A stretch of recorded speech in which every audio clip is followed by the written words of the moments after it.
আসসালামু আলাইকুম রহমতুল্লাহি ওয়া বারাকাতুহু। সকলকে জানাই ঈদ মুবারক,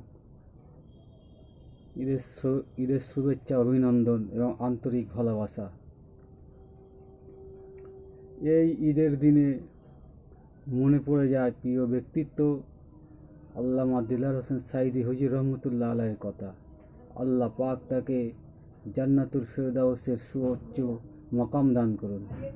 মনে পড়ে যায় শেখ শফি সাহেবের কথা।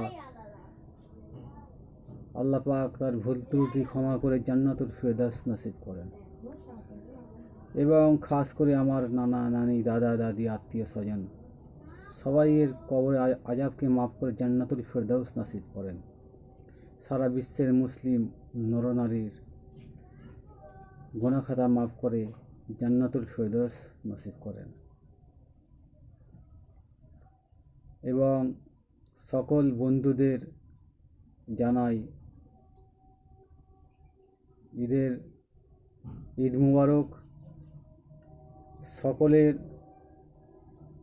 শরীর আল্লাহ যেন ভালো রাখে এই দোয়া করি এবং আমার শরীরকেও যেন আল্লাহ ভালো রাখে এই দোয়া করি।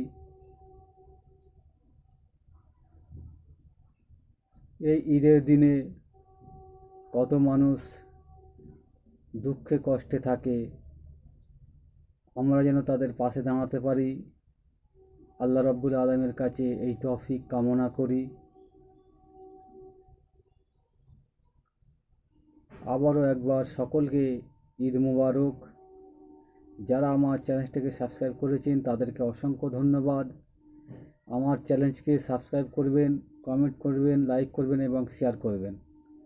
পাশে থাকবেন, সহযোগিতা করবেন, এই দোয়া করে আল্লাহর কাছে এই দোয়া করি। সবাইকে আল্লাহ পাক ভালো রাখুক এই দোয়া করি। এই বলে শেষ করছি। আসসালামু আলাইকুম রহমতুল্লাহি ওয়া বারাকাতুহু।